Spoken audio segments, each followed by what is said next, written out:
Здраво, другари, еве сме повторно назад со нашата омилена наставничка по физика. Добар ден, наставничка. Добар ден. Што ќе учиме денеска? Денеска ќе учиме за визуализирање на звучните бранови на осцилоскоп. Интересно. Малце неопфатлива, неопиплива лекција, меѓутоа е добро да ја развиеме фантазијата. Што е осцилоскоп, ако може да ни објасните? Направа која што ги регистрира осцилациите. Одлично. Тоа го нема во училиштата и го немаме во нашите домови, обично се користи во други фирми. Мислам во музички студија. Установи. Така, да. Целта на овој час е токму тоа, визуелно да ги разберат и да ги разликуваат звучните бранови. Да повториме за трансверзални и лонгитудинални бранови. Да го погледнеме видеото. Ајде. Лука? Еднаш. Ево го. Во ова видео ни е прикажано визуелно како изгледаат трансверзалните и лонгитудиналните бранови. Ќе ги погледнеме поединачно. Најпрвен, трансверзалните бранови, тие одат горе-долу со раката одиме, за да ги добиеме трансверзалните бранови, кои што се движат во нормала на движењето. Да, дечки, можете ова дома да го проверите со едно јаже или со една врвка која што ќе ја движите горе-долу. Токму така, или оние шарени спирали. Така. Да погледнеме како ќе ги представиме и лонгитудиналните бранови, за разлика од трансверзалните, кои што одеа горе-доле, сега тие кират лево-десно. Така. Ги добиваме брановите кои што Значи, се со движат. истото јаже може да пробате да го движите лево-десно и да ги добиете и лонгитудиналните бранови. Се надевам дека навистина е воочливо и запомливо како изгледаат трансверзалните и лонгитудиналните бранови. Денеска е многу важно да научиме и да пресметуваме брзината на бранот. Таа се пресметува со V еднакво на ламда по F. V е брзина на движење на бранот, F е фреквенција, веќе го знаеме, и ламда е бранова должина. Но, ако во задачата не ви е дадена фреквенцијата, туку само периодот на движење на бранот, тогаш на место F ставаме 1 врз T и добиваме нова формула V еднакво на ламда врз T. Едноставно е. Да, не е И многу лесно. тешко, не е. Наставнички ги видовме формулите, одиме да решиме некоја задача. Да ги примениме во задачи. Така. Во оваа Само да задача, ја пуштам пенкалца. ајде, се бара брзината која што ја означуваме со V, при што е дадена брановата должина која што се бележи со ламда еднаква на 15 центиметри.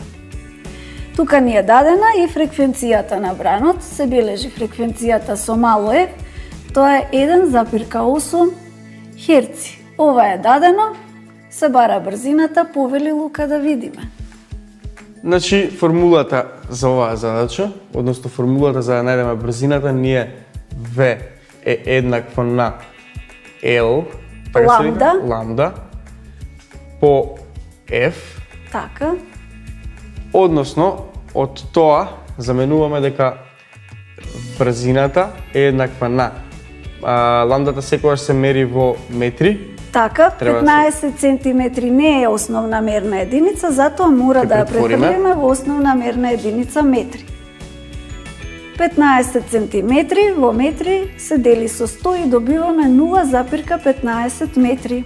0,15 метри, која ќе го помножиме со 1,8 херци, бидејќи за оваа задача нели учениците смеат да користат дигитрон. Така, Ние овде немаме дигитрон, но имаме дигитрон на нашите смартфони.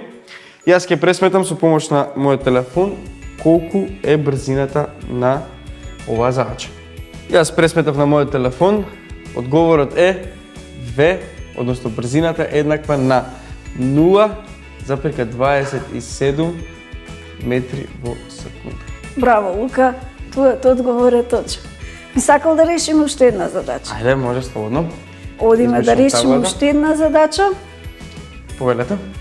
Во овој случај дадена ни е фреквенцијата на бранот F ни е еднаква на 200 херци. Потоа брзината ни е дадена 380 метри во секунда и се бара ламда.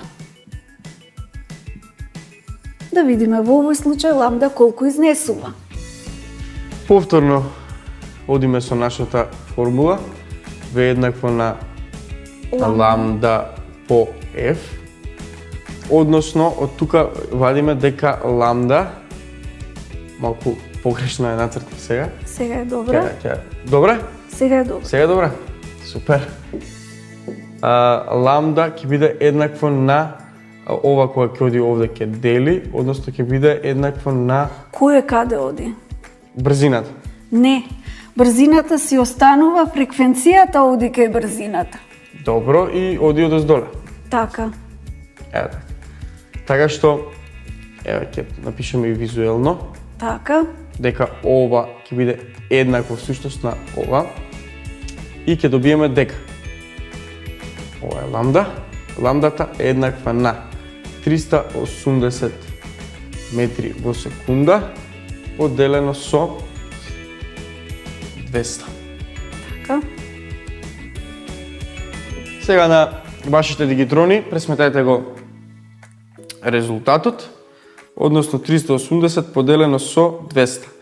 Излегува дека ламдата ќе биде еднаква на 1,9, Мерна единица за ламда е метри. односно 1,9 метри е ламдата. Така, тоа е решението. Обидете се да решите задачи во вашите збирки за 9 оделение. Таму има спектар на задачи кои што се надевам ќе ви бидат јасни, ако не, употребете ги интернет провайдерите да ги најдете решенијата и да видите што не ви е јасно. Ви благодарам. Епа дечки, решавајте што е можно повеќе задачи и бидете секој ден се попаметни и попаметни.